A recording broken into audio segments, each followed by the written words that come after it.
Hello friends, cook with Snehal या चॅनलमध्ये मी तुम्हा सर्वांचे मनापासून स्वागत करते। आज मी तुम्हाला गुळाच्या सांज्यापासून बनवलेल्या करंज्यांची रेसिपी दाखवणार आहे। इथे मी 1 किलो रवा घेतलेला आहे। हा रवा लालसर भाजून घ्यायचा आहे। 1 किलो रव्यासाठी आपल्याला 700 ग्रॅम गूळ लागणार आहे। हा रवा आपण आता लालसर रंग येईपर्यंत भाजून घेऊया। हा 700 ग्रॅम गूळ मी फोडून घेतलेला आहे। हे 1 वाटी खोबरं मी किसून घेतलेलं आहे। हे भाजून आपण सांज्यामध्ये मिक्स करणार आहोत। आता आपण 1 ग्लास पाण्यामध्ये गूळ वितळून घेणार आहोत। लक्षात ठेवा, पाण्यामध्ये आपल्याला फक्त गूळ वितळून घ्यायचा आहे, त्याचा आपल्याला पाक करायचा नाहीये। गूळ वितळेपर्यंत एका बाजूला आपण रवा छान भाजून घेऊया। रवा भाजला गेलेला आहे। अजून थोडा वेळ भाजूयात आणि त्यानंतर त्यामध्ये आपण गुळाचे पाणी टाकूया। गूळ ही बऱ्यापैकी वितळलेला आहे। रवा भाजला गेलेला आहे। आता आपण ह्यामध्ये गुळाचे पाणी मिक्स करणार आहोत। गुळाचे पाणी जेव्हा आपण रव्यामध्ये मिक्स करत असतो तेव्हा गाळणीचा वापर करा, कारण की बऱ्याच वेळा गुळामध्ये खडे असतात। रव्यामध्ये गुळाचे पाणी टाकत असताना थोडे थोडे करून ते टाकावे आणि जर तुम्हाला वाटत असेल गुळाचे पाणी जास्त झालेले आहे तरी टेन्शन घेण्यासारखे काही नसते। रवा ते पाणी शोषून घेतो। आता आपले पाणी मिक्स करून झालेले आहे। रात्रभर आपण आता हा रवा मुरू देणार आहोत। त्यानंतर दुसऱ्या दिवशी आपण ह्याच्यामध्ये भाजलेले खोबरे आणि वेलची पूड टाकणार आहोत। रात्रभर रवा ठेवल्यानंतर बघा किती छान असा भुरभुरीत झालेला आहे रवा। आता ह्यामध्ये आपण भाजलेले खोबरे आणि वेलची पूड टाकूया। खोबरं मी भाजून घेत आहे। आता हे भाजलेले खोबरे मी या गूळ मुरलेल्या रव्यामध्ये टाकत आहे। त्याचबरोबर ही वेलची पूडही टाकणार आहे। आता हे छान मिक्स करून घ्यायचे आहे। आपला सांजा तयार झाला।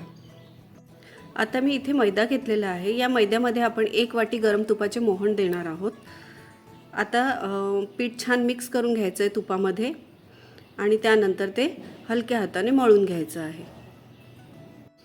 पीठ मळता मळता मला तुम्हाला असे सांगावेसे वाटते की जर तुम्हाला माझ्या रेसिपी आवडत असल्या किंवा जर तुम्हाला आणखीन काही रेसिपी हव्या असल्या माझ्याकडून तर मला त्या कमेंट बॉक्समध्ये नक्की सुचवा।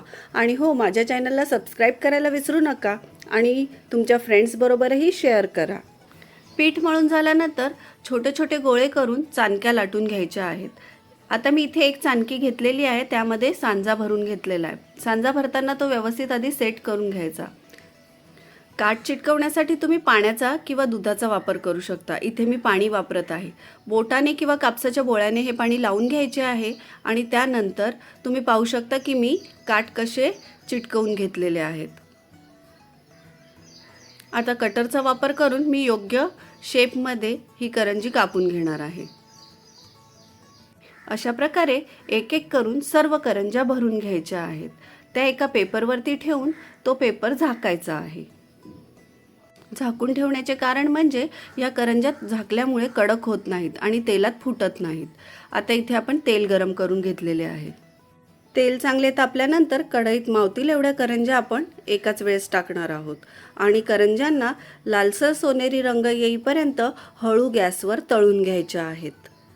करंज्या दोन्ही साईडने छान खरपूस तळून घ्यायच्या आहेत। करंज्या तळत असताना त्यांना सारखे उलटपालट करत राहा, म्हणजे एकाच साईडने त्या जास्त लाल तळल्या जाणार नाहीत।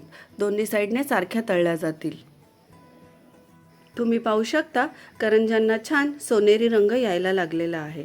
आता थोडा वेळ आणखीन तळून आपण करंज्या काढून घेणार आहोत। अशा प्रकारे गुळाचा सांजा वापरून बनवलेल्या आपल्या करंज्या रेडी आहेत। दर्शक हो, तुम्हाला जर माझा व्हिडिओ आवडला असेल तर लाईक, शेअर आणि सबस्क्राईब करायला विसरू नका। आणि हो, शेअर करायला तर बिलकुलच विसरू नका। Bye, stay tune.